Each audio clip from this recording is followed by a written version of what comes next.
Hey guys, welcome to the Bitcoin Fortress podcast, helping you increase your financial freedom. This is episode 105, recorded here on March 4th, 2024. This podcast is for entertainment only, not investing advice. Do your own homework.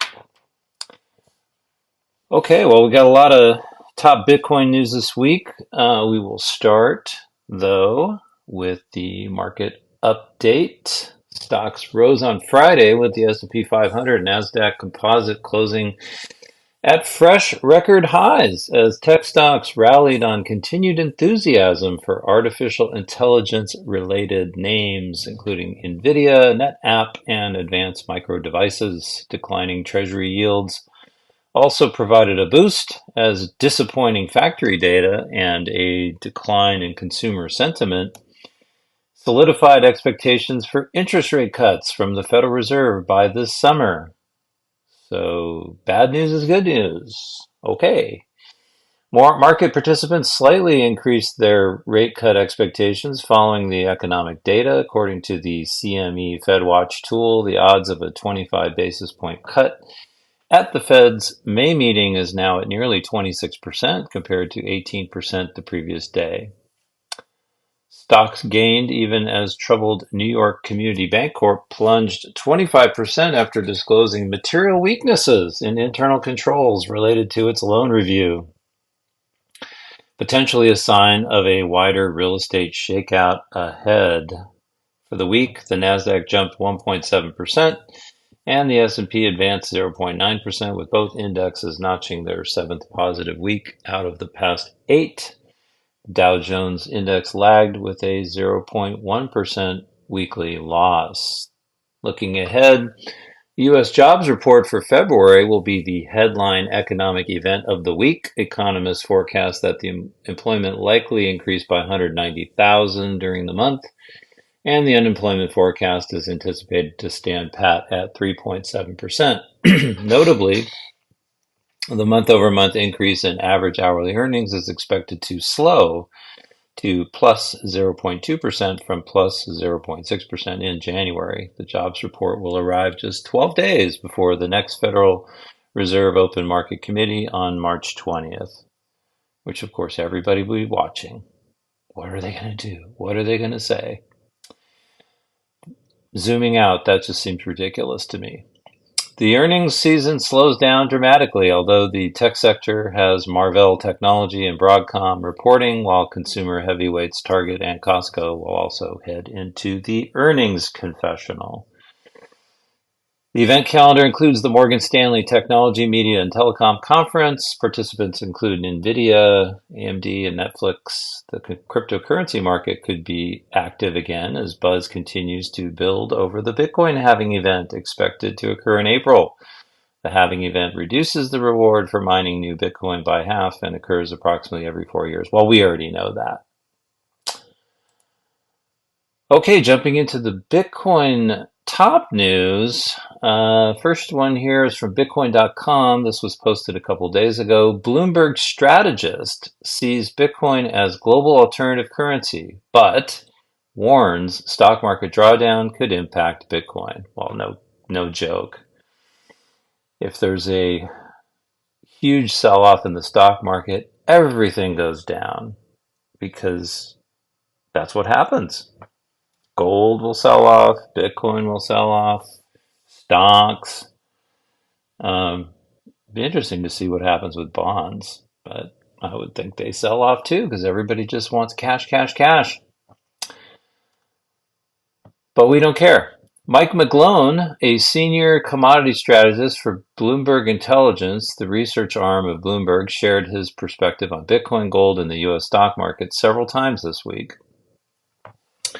Bitcoin at about 62,000 on February 29th was at its highest month-end price ever, and so was the S&P 500, which may show the crypto's risk compared with gold. The metal has been hovering above $2,000 an ounce since ending December at 2,063, its month-end record. McGlone detailed on Friday at about 3x the annual volatility of the stock index and gold A key test for Bitcoin may come when the S&P 500 has a drawdown. The Bloomberg strategist continued, what of gold with Bitcoin nearing 70,000? Crypto money pull, the juxtaposition of China rapidly accumulating gold and record inflows into the US Bitcoin ETFs may leave the metal looking naked in portfolios if not paired with some of the crypto. He emphasized gold ETF outflows and declining futures open interest versus the opposite in Bitcoin could portend a firming crypto foundation for a big test when the US stock market has a drawdown. The strategist further detailed Bitcoin futures have been around since 2017 and interest in the newcomer is far outpacing gold with implications for prices. On a one-year basis to February 29th, aggregate open interest in the CME traded gold future has dropped about 5% versus about a 60% rise in Bitcoin open interest. He noted that his graphic shows that this isn't a short-term phenomenon. McGlone also explained in a recent interview, we are seeing clear outflows from gold ETFs, and there have also been outflows from large cap and stock indices to buy new spot Bitcoin ETFs. In another X post, the strategist opined, it's hard to fight the facts of significant gold ETF outflows and Bitcoin ETF inflows. The strategist explained on Bloomberg TV Wednesday, the world's going towards intangible assets and Bitcoin is the most significant in cryptos. McGlone also referred to Bitcoin as an alternative global currency, stating it's becoming an alternative currency on a global basis. Well, you might have something there. I don't know. But it is interesting to see that that the flows are draining out of gold and going into Bitcoin. Of course, that could reverse at any time, but that would seem to indicate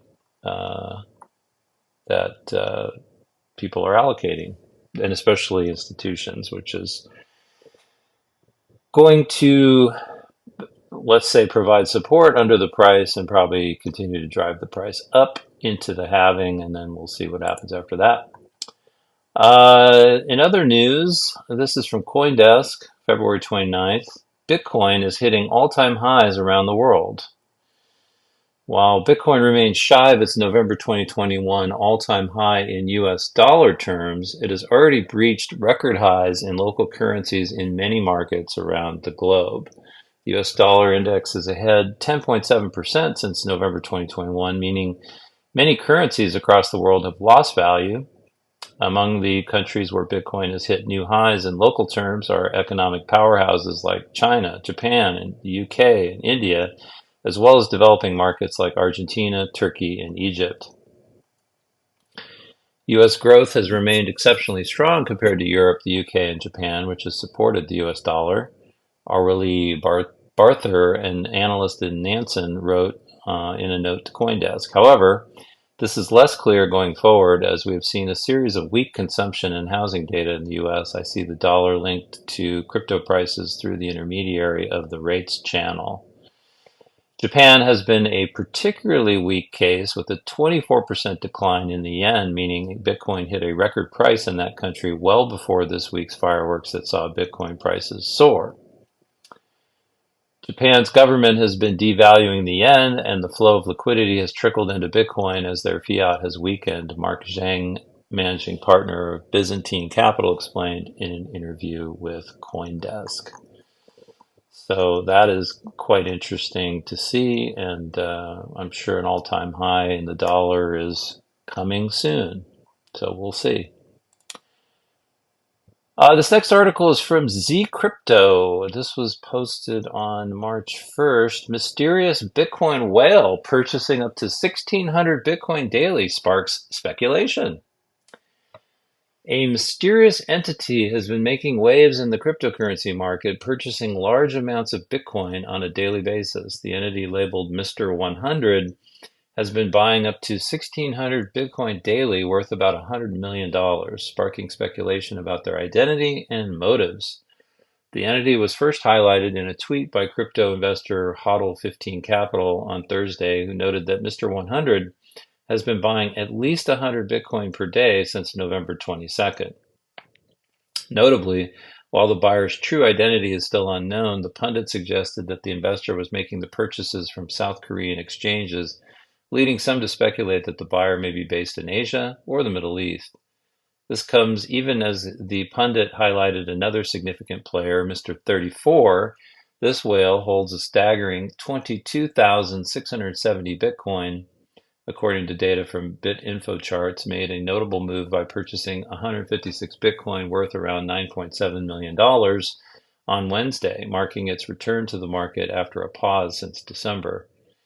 This is an interesting buy and hold investor. Bought 12,000 Bitcoin in the $20,000 range, bought in size at the cycle lows in the 16s, and opportunistically adding more since, Hodl 15 Capital wrote, describing Mr. 34. The surge in Bitcoin's price past 63,000 earlier this week has brought renewed interest in the cryptocurrency market, with many retail and institutional investors looking to get in on the action. Companies such as MicroStrategy have been aggressively adding to their Bitcoin reserves, with the company's latest purchase of 3,000 Bitcoin bringing its total stash to over 193,000 Bitcoin, worth nearly $12 billion. The approval of several spot ETFs in January has also brought credibility to the crypto market, with many seeing it as a sign of the market's maturity. Reddit, a popular social media platform, recently became one of the largest entrants into the sector, purchasing Bitcoin, Ethereum, and other cryptocurrencies in anticipation of going public. Crypto-focused investment firm Bitwise Asset Management also purchased $37.2 million in Bitcoin for their Bitwise Bitcoin fund, BITB is the ticker, last week, with firm CIO Matt Hagen tweeting that things are going to get interesting. Recently, renowned investor and Bitcoin evangelist Balaji predicted that the price of Bitcoin could surge further in the near future, considering the upcoming BTC halving in April, making the crypto asset even scarcer. Mike Novogratz, the founder and CEO of Galaxy Digital, also weighed in on the market, suggesting that Bitcoin could continue swelling with investors who had been locked out and are now able to access it. BTC is in price discovery phase, maybe really for the first time since it's been an asset, as now the bulk of U.S. wealth has easy access. Hard to predict where we stop, wrote Novogratz.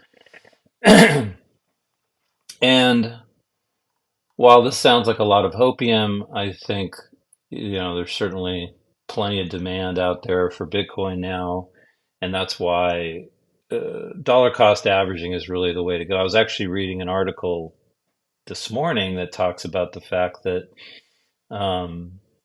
most of Bitcoin's gains occur in 10 days during the year. So you really can't time the market with Bitcoin. And if you think you can, you're crazy. And I also listened to a couple of podcasts over the weekend where traders were talking about, Bitcoin as a trade, and maybe they're gold bugs and they want to make some money, so they sell their gold and they try to trade into Bitcoin and then try to sell the top and then buy back into gold or something like that, which just sounds crazy to me.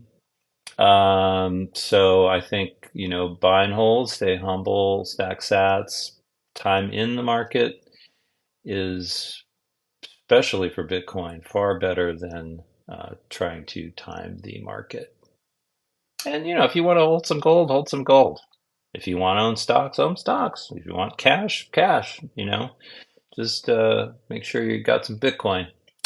All right, next up, this is from Bitcoin Magazine. This is a little bit of more adoption news. This article is dated February 29th. Wells Fargo and Bank of America's Merrill Lynch are now offering spot Bitcoin ETFs to clients.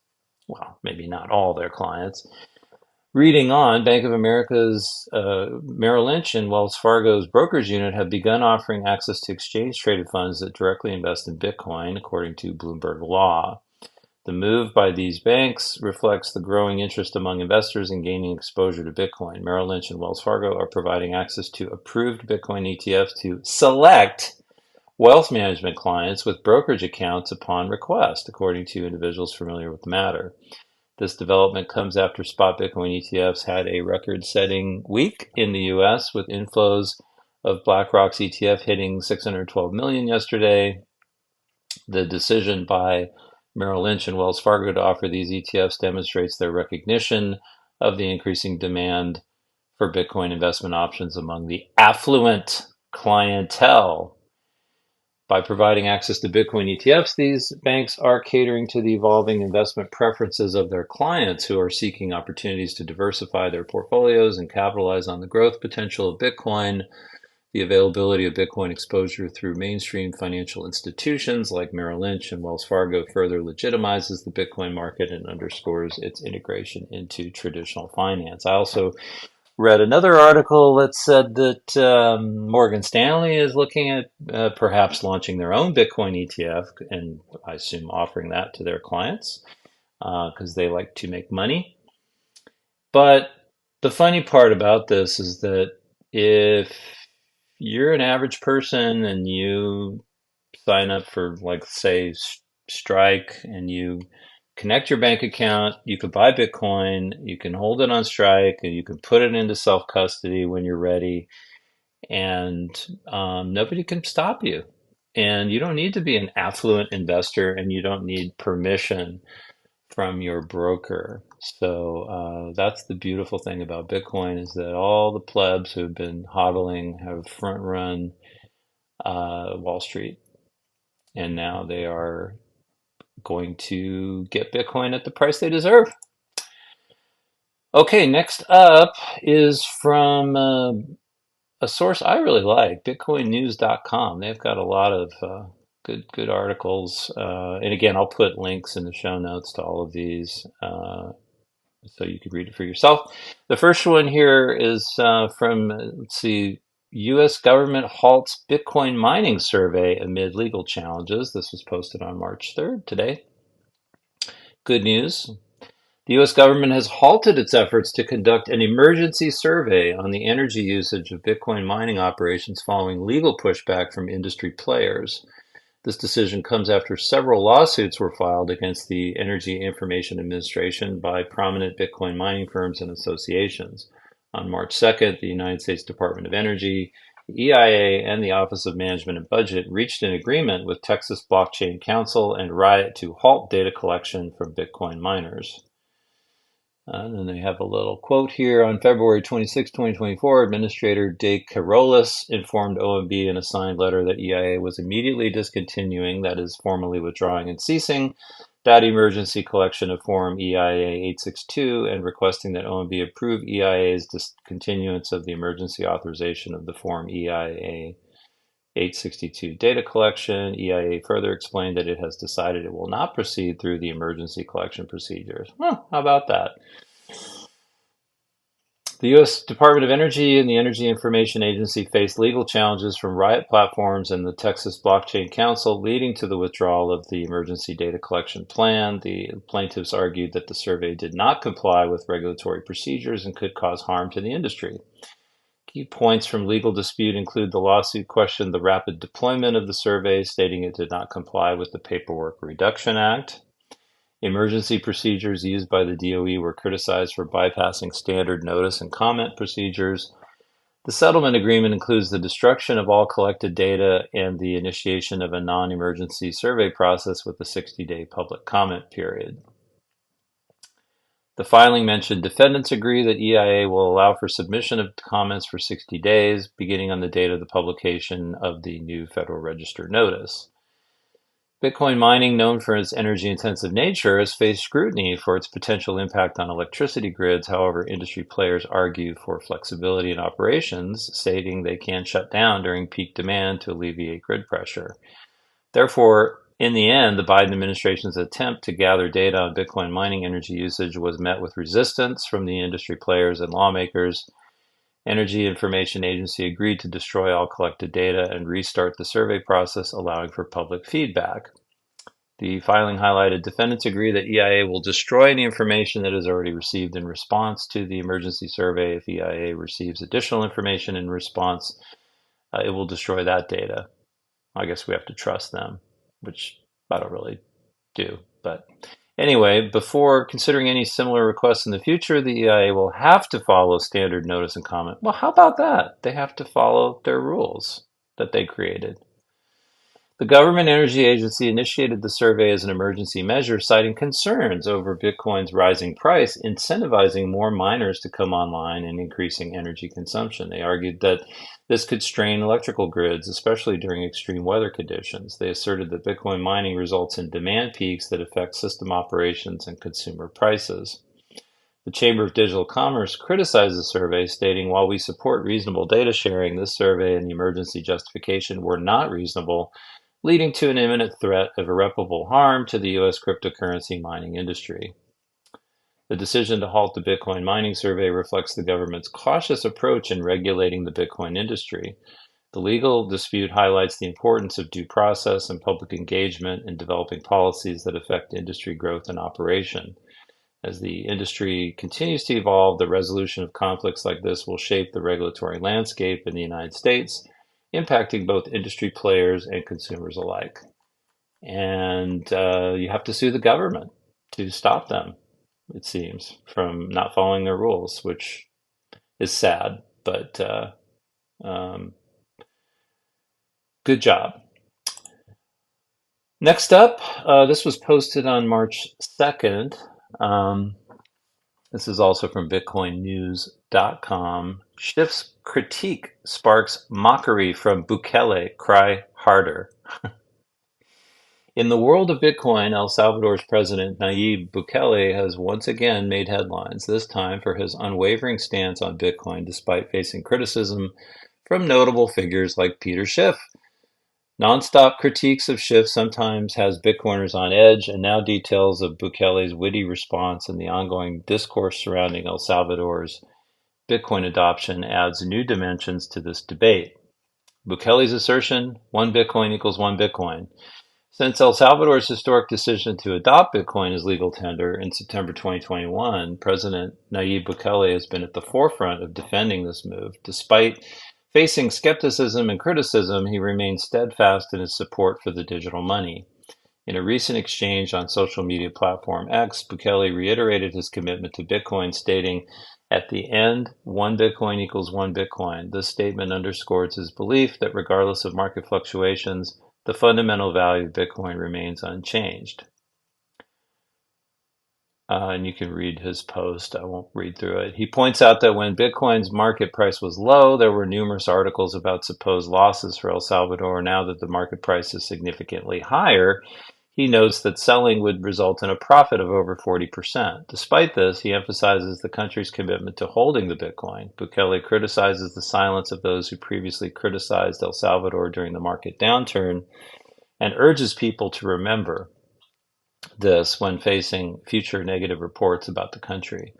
El Salvador's Bitcoin holdings have surged in value, with profits exceeding 40% amid the recent bull market. According to data from BitcoinTreasuries.net, El Salvador holds 2,381 Bitcoin, currently valued at about $148 million. Bukele highlighted the significant gain, prompting criticism from skeptics like Peter Schiff, who urged him to focus on realized profits rather than unrealized gains.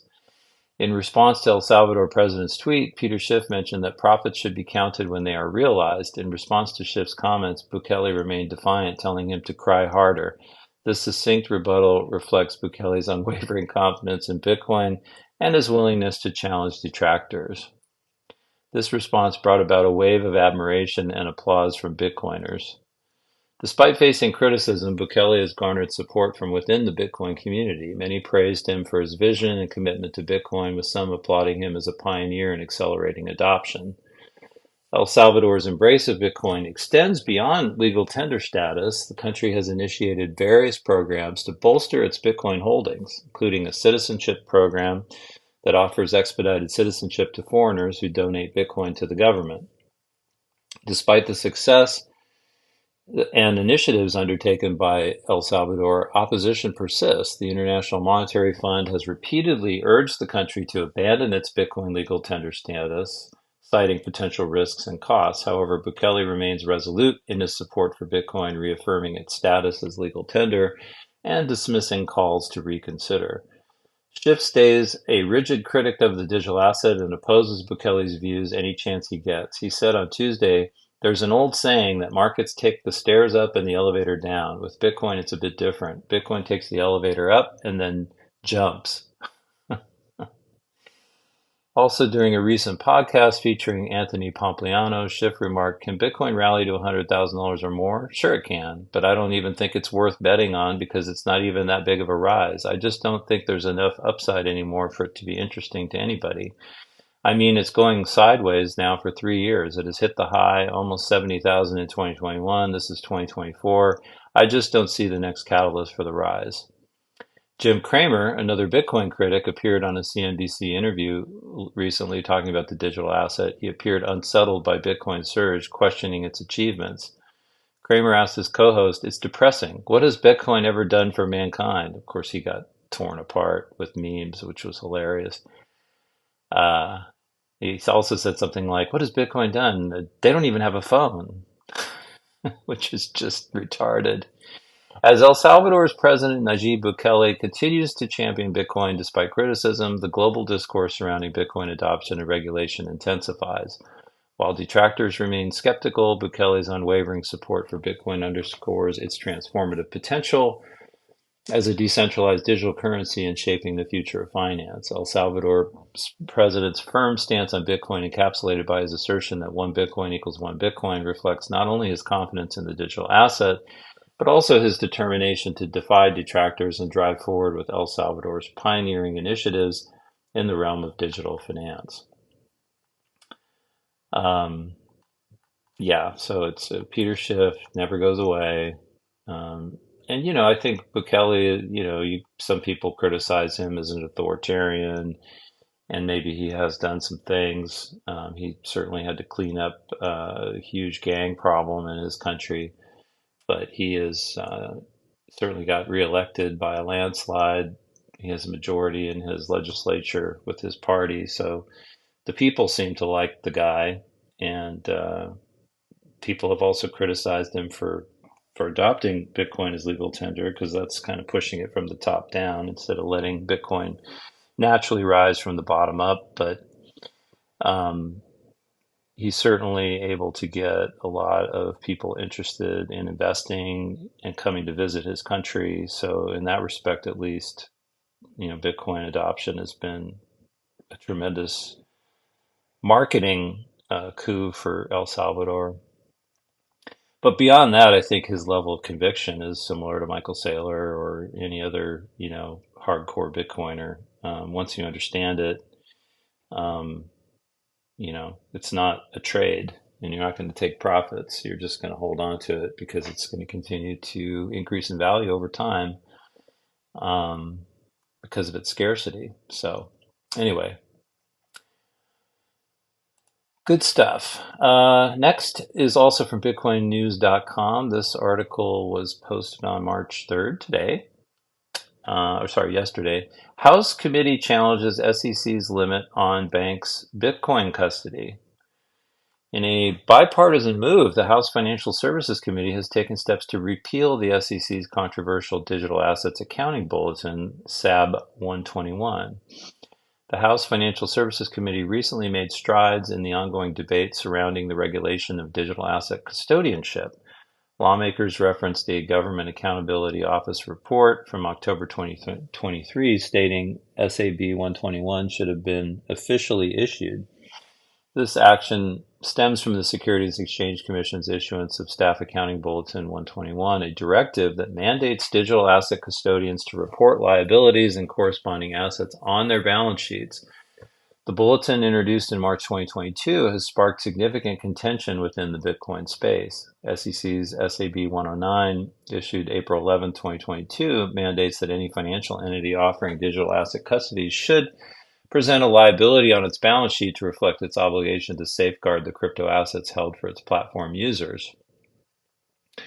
The committee's decision to advance a resolution to overturn SAB 121 reflects bipartisan cooperation on the issue. Representatives Mike Flood, who's a Republican from Nebraska, and Wiley Nickel, who's a Democrat from North Carolina, co-sponsored the resolution. highlighting a unified effort across party lines. This bipartisan collaboration underscores the gravity of the matter and the recognition of its impact on the financial sector. Flood stated, SEC virtually locked out the most regulated institutions from serving as custodians for digital assets. Representative Flood expressed concern over the implications of SAB 121, adding the ramifications of requiring banks to hold these assets on balance sheet are pretty significant. Flood criticized the SEC for not consulting with prudential regulators who specialize in bank custody regulation. He highlights that if banks follow the guidelines of SAB 121 for digital asset custody, it could adversely impact their balance sheet, affecting capital and liquidity requirements. This dilemma forces banks to choose between engaging in digital asset custody, disrupting their overall business operations, or avoiding the market altogether. Flood suggests the need for more well-regulated bank custodians in the digital asset space, emphasizing that the current 4 custodians for 11 Bitcoin ETFs are all non-banks. See, they want to just get in the game. They want to make money. If this Congressional Review Act resolution is signed into law, it will have a chilling effect on the SEC's ability to issue staff-level accounting and legal guidance on any other issue in the future.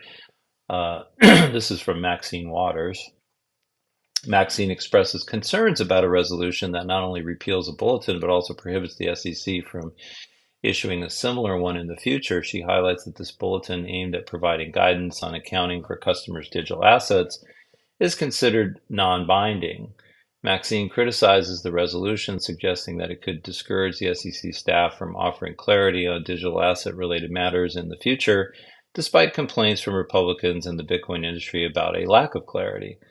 Congresswoman Matt Waters voiced her dissent, emphasizing the importance of consumer protection. She added, this guidance was offered to protect investors against the mishandling of customer crypto assets by custodians, a practice that was the core of FTX's spectacular collapse when billions of crypto assets went missing.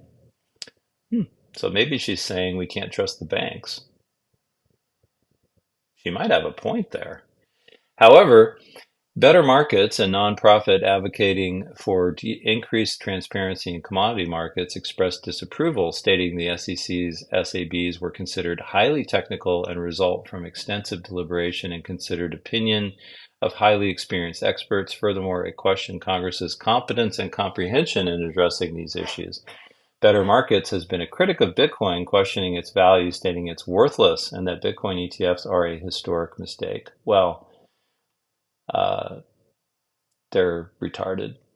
The resolution's advancement signals a potential shift in regulatory dynamics for financial institutions involved in digital asset custody services.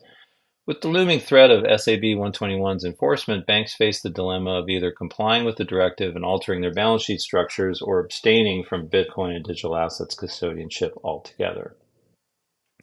Despite the committee's endorsement of the resolution, several hurdles remain before it could take effect. The resolution must pass through both the House and Senate, a process that may encounter opposition and deliberation. Additionally, concerns have been raised regarding the potential ramifications of overturning SAB 121, with some advocating for its retention as a safeguard against fraudulent practices in the Bitcoin space.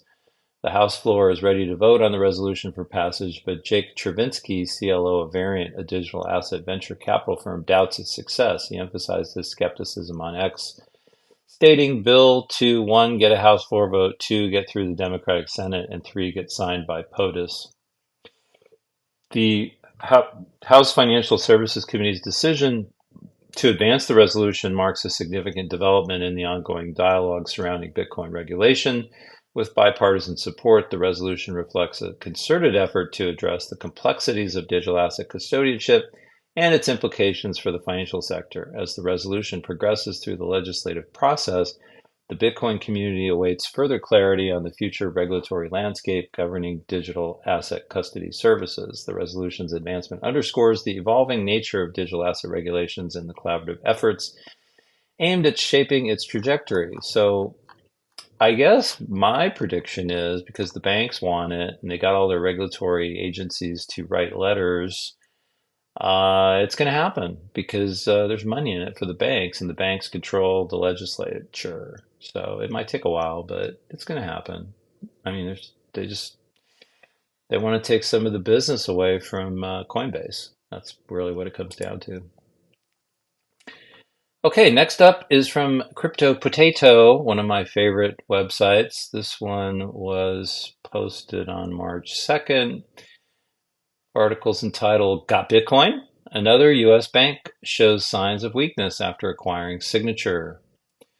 Worrying developments at New York Community Bank Corp have several Bitcoin investors anticipating a renewed US banking crisis. I would be included in that group, which could bring money crashing back into the digital currency. The bank's stock is down 41% over the past month, including a 28% plunge on Friday, trading for $3.55 at writing time. It has now reached its lowest share price since 1996.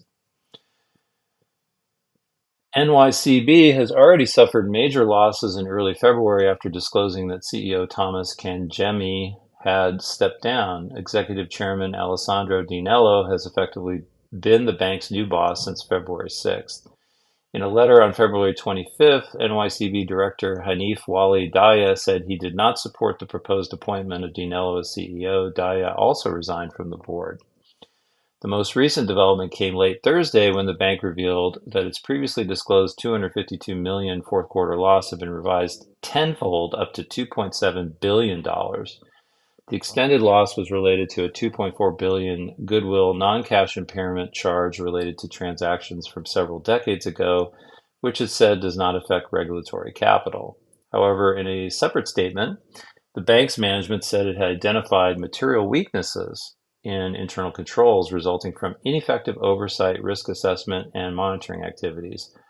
And for me, as an old school accountant, that is a red flag. On Friday, NYCB tried to calm investors with another announcement of a new chief risk officer and chief account executive to account for recent departures.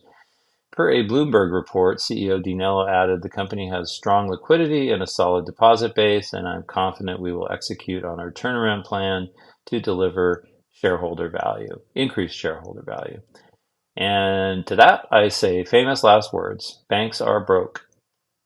NYCB was responsible for acquiring Signature Bank, a crypto-supportive firm that was forced to close in March 2023 after suffering a wave of withdrawals that afflicted regional banks across the country. Other major crypto banks, including Silvergate Bank and Silicon Valley Bank, were also forced to shut down at the time when the U.S. government opted to bail out depositors to the latter. Bitcoin's price shot up from 19,000 to 30,000 in the following days. JPOW says U.S. econ and banks strong to very strong. NYCB says otherwise. Posted BitMEX co-founder Arthur Hayes to X on February 5th. The bailout is coming. Bitcoin equals $1 million. All right, next article is from one of my favorite follows, No Bullshit Bitcoin. Article, and this was posted on February 23rd. It's a little while back, but it's getting a lot of discussion around. And this is the 2023 Q4 year-end review of global base money. So according to the research by Porkopolis Economics, Bitcoin is now the 7th largest base money in the world. So there's a lot of graphics in this one, so I'll just leave the link and you guys can look at the graphics and the charts and stuff. It's quite interesting. Just some highlights. So they surveyed 50 currencies. 96 countries are directly using these currencies. 32 additional countries are pegging or pegging to these currencies. Sorry. 97% of the global GDP is represented from these currencies. The size of the entire base money supply in the world, US dollar equivalent, is $27.8 trillion. The size of the largest fiat base money stock in the world, the dollar, is $5.8 trillion. The ranking of the US dollar basic money stock is number 2. Number 1 is gold, I think. Global population representation from these currencies is 84%. The size of the entire stock of non-industrialized gold in the world is 6 billion ounces, or $12.1 trillion. The size of the entire stock of Bitcoins in the world, there's 19.6 million that have been issued so far, is 1.02 trillion. And the ranking of Bitcoin, excluding gold and silver, is number 6. And the ranking of Bitcoin, including gold and silver, is number 7. So quite fascinating. And I'm not going to read through this whole article, but there's lots of really interesting charts. Probably, again, the most important chart is the fact that Bitcoin supply is, I think, actually has just surpassed the United Kingdom, which was at 1.15 trillion. So I think actually Bitcoin surpassed that already. Next up, Japan, China, Eurozone, United States, and then gold in Bitcoin's path. But one of the interesting things this article points out is that the base money, even though, during periods of time, like, for example, this last year or so, year and a half, the Fed has been raising interest rates and doing quantitative tightening to try to reduce, inflation. Despite those moves, and other countries have done a similar thing, the actual compound annual growth rate of base money continues. So regardless of these short-term things that are done, and here's the quote: if you want to understand the long-term trends of money printing, you need to measure the all-time growth of each currency's stock. That chart is here. See how no money has negative growth under this lens. Due to compounding, it's about 1% per month worldwide. And so that is why Bitcoin. Anyway, check out the article. I'll put the link in the show notes. I'm not going to read through the whole thing. All right, and then finally, I did want to mention this week's featured post on the Bitcoin Fortress Substack. It is called Bitcoin and Austrian Economics, Insights from 10 Quotes. This is a topic I've written on before, but I just took 10 interesting quotes from famous Austrian economists. And of course, there was no Bitcoin around when they were doing their thing, but it's interesting because there are a lot of tie-ins to Bitcoin, and I think had Bitcoin been around in their time, they would have seen probably Bitcoin to be, if not equal to gold, at least maybe even superior. And with that, and I'll put a link in the show notes to that as well. So with that, thanks for listening to the podcast. If you enjoyed the show, please like and leave a comment. Also, don't forget to subscribe on your favorite podcast app so you don't miss an episode. I like to listen to all mine on Fountain, where you can earn some sats just for listening. Also, if you like it, share it. Share it with a friend and spread the word. You can also follow my Substack at bitcoinfortress.substack.com, and I am Nostr only. My NPub is included in the show notes. Don't like any other social media, just Nostr only, and it's freedom tech. So you should try it too. And with that, I will talk to y'all next week. Bye-bye.